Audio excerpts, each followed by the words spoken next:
Deus tem um plano em sua vida. Assim veio a mim a palavra do Senhor dizendo: antes que te formasse no ventre, eu te conheci. E antes que saísses da madre, te santifiquei, e as nações te dei por profeta. Então disse eu: ah, Senhor Jeová, eis que não sei falar, porque sou uma criança. Mas o Senhor me disse: não digas, eu sou uma criança, porque aonde quer que eu te enviar, irás, e tudo quanto te mandar, dirás. Não temas diante deles, porque eu sou contigo para te livrar, diz o Senhor. Jeremias capítulo 1, versos de 4 a 8.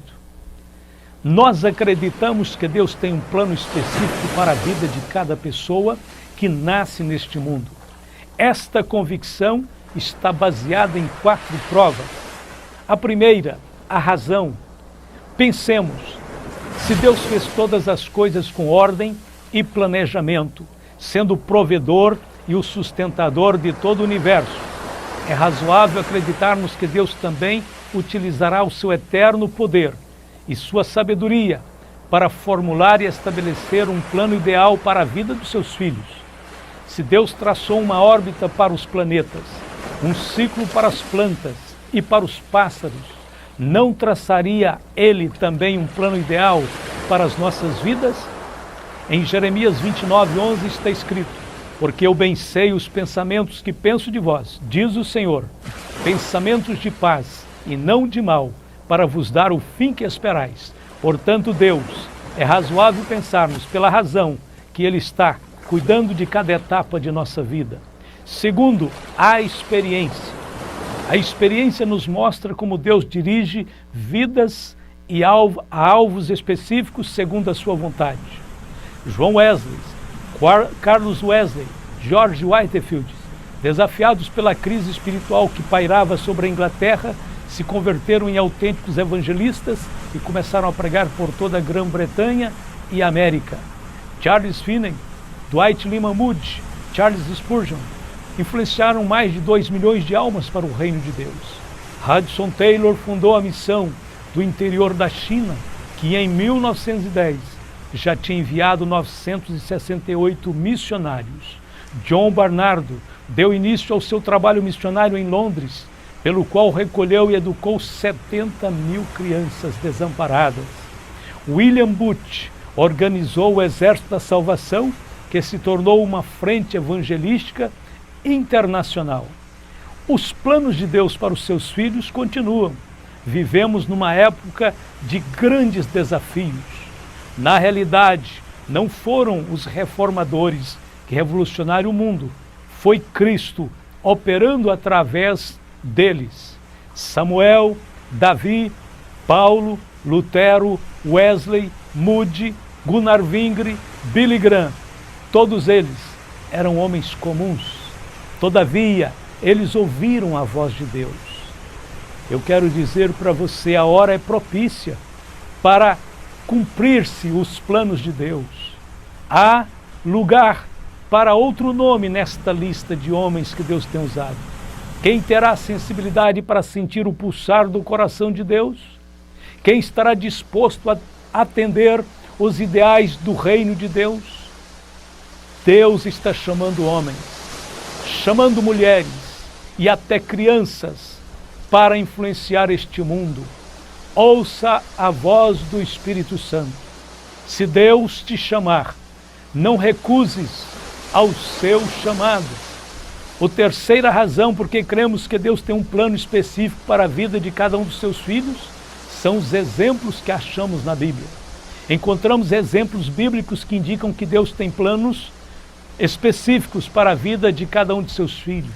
Por exemplo, o profeta Jeremias foi chamado por Deus antes de nascer.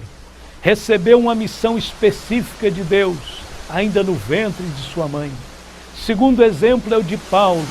Paulo diz em Gálatas 1:15 e Atos 9:15 que ele teve uma chamada específica e foi guiado de forma específica durante a sua vida. Teve uma incumbência específica. Ele diz que Deus lhe incumbiu de pregar o Evangelho E ai de mim, disse Paulo, se não pregar o Evangelho. A Bíblia diz que Paulo foi impedido de ir a determinados lugares e que recebeu ordens específicas. Portanto, Deus guia os seus filhos de forma específica e individual. Terceiro exemplo é o de Felipe. Felipe foi enviado a uma estrada específica, a fim de falar a um homem específico, que tinha uma necessidade específica. Nós lemos, e o anjo do Senhor falou a Felipe dizendo, levanta-te e vai para a banda do sul, ao caminho que desce de Jerusalém para Gaza, que está deserto. E levantou-se e foi, e eis que um homem etíope, eunuco, mordomo-mor de Candace, rainha dos etíopes, o qual era superintendente de todos os seus tesouros, e tinha ido a Jerusalém para adoração. Regressava, e assentado no seu carro lia o profeta Isaías.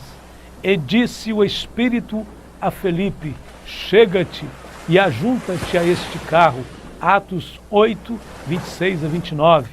Outros exemplos bíblicos mostram como Deus é específico em guiar, em dirigir, em dar direções específicas para os seus filhos. Por exemplo, Ananias foi dirigido a Paulo, e havia em Damasco um certo discípulo chamado Ananias. E disse-lhe o Senhor em visão, Ananias, e ele respondeu, eis-me aqui, Senhor.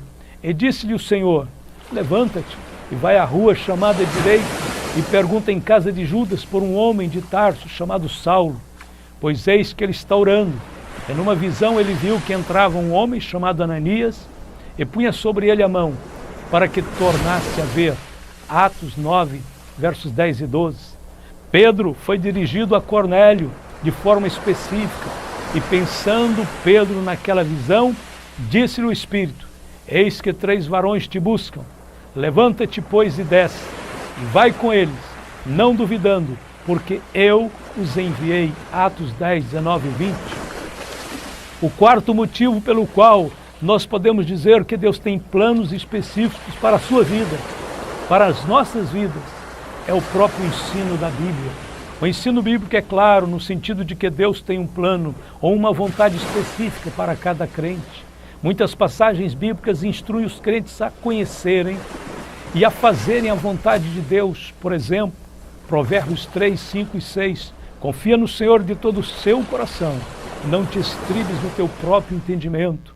Reconhece-o em todos os teus caminhos, e ele endireitará as tuas veredas. Isaías 30, verso 21. E os teus ouvidos ouvirão a palavra que está por detrás de ti, dizendo, este é o caminho, andai nele, sem vos desviardes nem para a direita nem para a esquerda. Romanos 12, verso 1 e 2. Rogo-vos, pois, irmãos, pela compaixão de Deus, que apresenteis o vosso corpo em sacrifício vivo, santo e agradável a Deus, que é o vosso culto racional. E não vos conformeis com este mundo, mas transformai-vos pela renovação do vosso entendimento, para que experimenteis qual seja a boa, agradável e perfeita vontade de Deus. Aos Efésios 5,17, pelo que não sejais insensatos, mas entendei qual seja a vontade do Senhor. Portanto, queridos irmãos, sabendo que Deus tem um plano específico para as nossas vidas, devemos procurar entender e devemos seguir esses planos. Não se preocupe, se você busca fazer a vontade de Deus, Deus te dará entendimento em tudo. É um privilégio fazer a vontade de Deus. Esta foi a divisa do apóstolo Paulo. Paulo disse, que fazeis vós chorando e magoando-me o coração? Porque eu estou pronto não só a ser ligado, mas ainda a morrer em Jerusalém pelo nome do Senhor Jesus. E como não podíamos convencê-lo, nos aquietamos dizendo, faça-se a vontade do Senhor. Tendo o Senhor Jesus Cristo como exemplo perfeito, busquemos cumprir toda a vontade de Deus.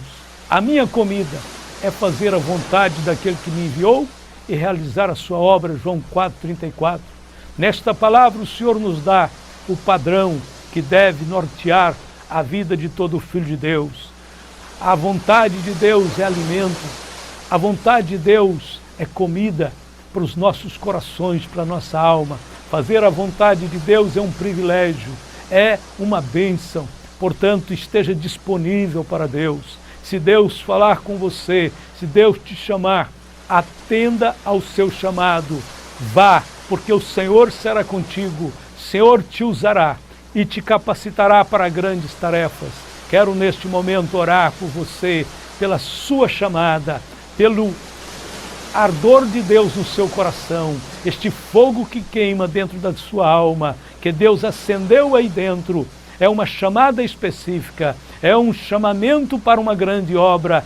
Não resta mais tempo, porque urge a necessidade de estarmos fazendo a obra de Deus, porque somos os trabalhadores da última hora e não restará mais tempo para o futuro. Não é hora mais de pensar no amanhã.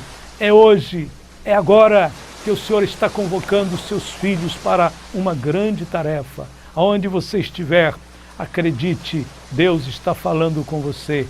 Curve a sua cabeça, feche os olhos, se curve diante de Deus, renda-se a Ele. Faça o teu altar, entregue a tua oferta. A vida inteira deve estar nas mãos do Senhor. Oremos neste momento. Eterno Deus e Pai de nosso Senhor e Salvador Jesus Cristo, estes são os vasos que o Senhor escolheu.